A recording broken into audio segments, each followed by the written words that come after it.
$500 a month in dividends can take as little as $75,000 to build, or as much as $414,000. Same monthly check, a gap of almost 500% in what it actually costs you, depending entirely on one number, the yield of the fund you choose. That range is real, and it is sourced, and it is also incomplete because it does not tell you which of those two numbers is the one you should actually be building toward. The fund that gets you there for less money is not free. It costs you something else, and figuring out exactly what that cost is turns out to matter more than the number in the title. As of mid-August 2026, the Vanguard Dividend Appreciation ETF, ticker VIG, carries a trailing dividend yield of 1.45%, confirmed independently across two data providers this week. The Schwab US Dividend Equity ETF, ticker SCHD, is paying just over 3%, 3.13% on Schwab's own trailing 12-month figure, 3.18% on its 30-day SEC yield. And the JP Morgan Equity Premium Income ETF, ticker JEPI, is running close to 8%, 8.06% on JP Morgan's own fact sheet, 7.91% on a separate tracking site the same week. Three real, tradable funds you could buy this afternoon. Three completely different price tags attached to the exact same $500 check. Once you see how that scales, you will be able to run this for your own number, not just the one $500 example in the title. So here's the plan for the next 12 minutes. You're going to see the exact portfolio size required at 5 income levels, $500 a month, $1,000, $2,000, $5,000, and $10,000 at each of these three yields. Then you're going to find out why the cheapest looking number on that list is not automatically the smart one, and what it is actually trading away to look that small. Think of these three funds as three lanes on the same highway, all heading to the same destination, which is a monthly deposit that shows up whether the market is up or down that week. The growth lane is VIG, low current yield, but the fund is built entirely around companies with at least 10 consecutive years of raising their payout, and its own dividends per share have compounded at roughly 9.7% a year over the last 5 years. The balanced lane is SCHD, a screen for quality dividend payers with a stronger current yield, dividends growing at close to 11% a year over the same stretch. And the income lane is JEPI, which does not chase dividend growth companies at all. It holds a large cap stock portfolio and sells call options against it every month, and hands most of that option income back to you as cash. That is why its yield is 2.5 times SCHD's and more than 5 times VIG's. Same destination, three completely different vehicles to get there, and that difference is the whole story of this video. Here is the formula that turns any of this into your own number, not mine. Your portfolio number equals your monthly income target, multiplied by 12, divided by the yield of the fund you are using, written as a decimal. Take the $500 target. 500 times 12 is $6,000 a year. Divide 6,000 by 0.0145, the growth lane's yield, and you land on $413,793. Divide that same 6,000 by 0.031, the balanced lane, and it drops to $193,548. Divide it by 0.08, the income lane, and it falls all the way to $75,000. Same paycheck. Three completely different price tags, and now you know exactly why. It is nothing but that one denominator changing. If you would rather not do that division by hand 5 times for your own target, that is exactly what the Dividend Income Toolkit in the description automates, the tier breakdown, the yield comparison, the whole ladder, built around your specific number instead of the 5 examples in this video. Now run that same formula up the ladder, because the pattern only gets more dramatic as the target grows. At $1,000 a month, the growth lane needs $827,586. The balance lane needs $387,097. The income lane needs $150,000. At $2,000 a month, that is $1,655,000 versus $774,000 versus $300,000. At $5,000 a month, $4,137,000 versus $1,935,000 versus $750,000. And at $10,000 a month, the number most people in this audience are actually building toward for a full retirement paycheck, the growth lane asks for $8,275,000. The balance lane asks for $3,870,000. The income lane asks for $1,500,000. That is a 5.5 times difference between the most expensive and the cheapest route to the exact same $10,000 monthly deposit, and it comes entirely from a yield gap of 6.5 percentage points. Notice how much that 6.5 percentage point gap between 1.45 and 8% actually did to the final number. Yield sits in the denominator of the formula, so a small move near the bottom of that range swings the answer far harder than the same size move near the top. Going from 3.1% to 8%, a 4.9-point jump, cut the $10,000 number by roughly 60%. Going from 1.45 to 3.1, a smaller 1.65-point jump, only cut it by about 53%. The lower the yield you start from, the more expensive every fraction of a percentage point becomes, which is exactly why a fund like JEPI looks so disproportionately powerful on paper.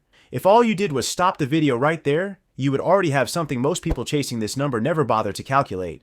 A real, sourced answer for exactly what it cost at 3 different yields instead of one vague number pulled from a headline. But here's the mistake almost everyone makes the moment they see a table like that one. They look at the smallest column, the income lane, and assume they just found the cheat code.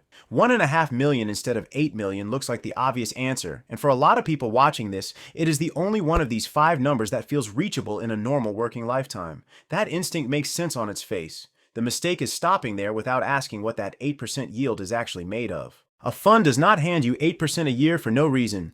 JEPI generates that income by selling call options against its stock holdings every single month, which caps how much of the market's upside it gets to keep in exchange for the premium it collects and pays out to you as cash. Over the 5 years since JEPI launched, it has returned about 7.5% a year including its dividends, while the S&P 500, which VIG and SCHD are both built out of, returned roughly 13.3% a year over that same stretch. That is not a knock on JEPI. High current income was exactly what it was built to deliver, and it has delivered it reliably every single month. The point is that the 8% yield and the smaller portfolio number that comes with it are not a free upgrade. You are trading long-term growth for cash flow you can spend today, and that trade is the actual decision hiding underneath every one of the numbers on that ladder, not the yield percentage itself. That is also worth remembering before any of this money lands in your pocket. These figures are all pre-tax. If your other income keeps you under roughly $49,450 in taxable income as a single filer, or $98,900 as a married couple filing jointly, for 2026 per the Tax Foundation's published brackets, qualified dividends from funds like these are taxed at 0% federally. Above that, they move into the 15% bracket for most households, so the number on the ladder is what the fund pays you, not automatically what you keep and where you hold these shares. A taxable brokerage account versus a Roth IRA changes that outcome more than most people realize before they build the position.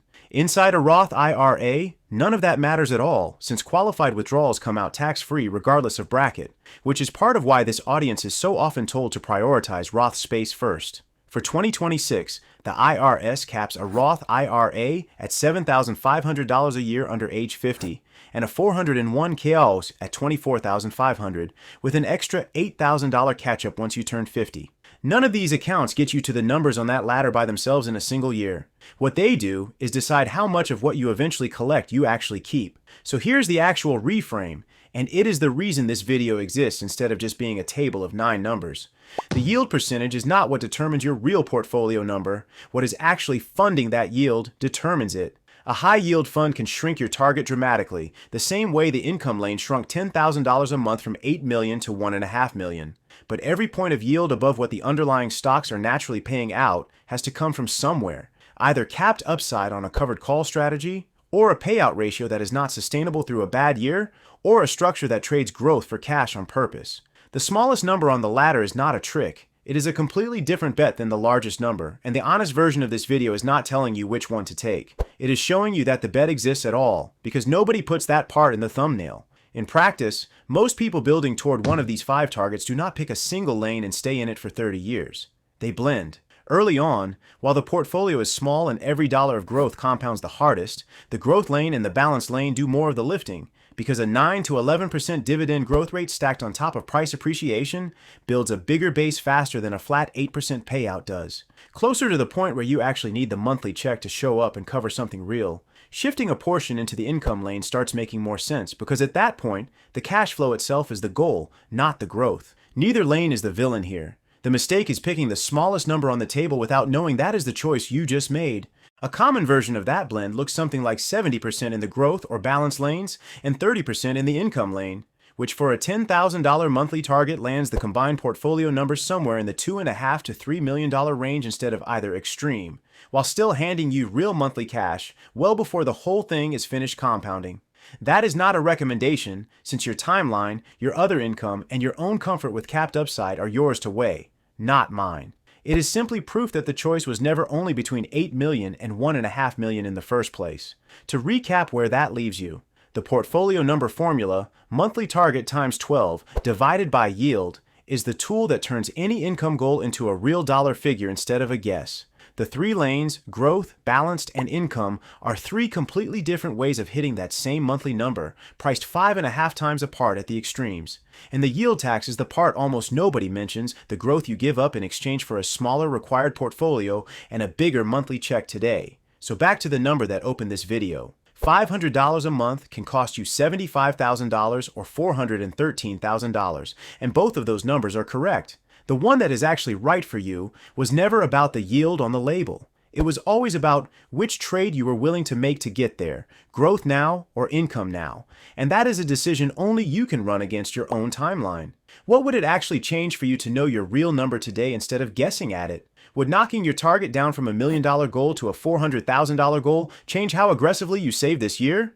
Would seeing the trade behind that smaller number change which of these three lanes you would actually pick? Drop your answer in the comments, because that is genuinely the more useful question than which fund has the highest yield. If you want the other half of this conversation, the one where these dollar figures stop being abstract and become an actual description of what your life looks like at each level, from $500 covering one bill to $10,000 replacing a full paycheck, go watch every level of dividend income and what life actually looks like. At each one, right after this.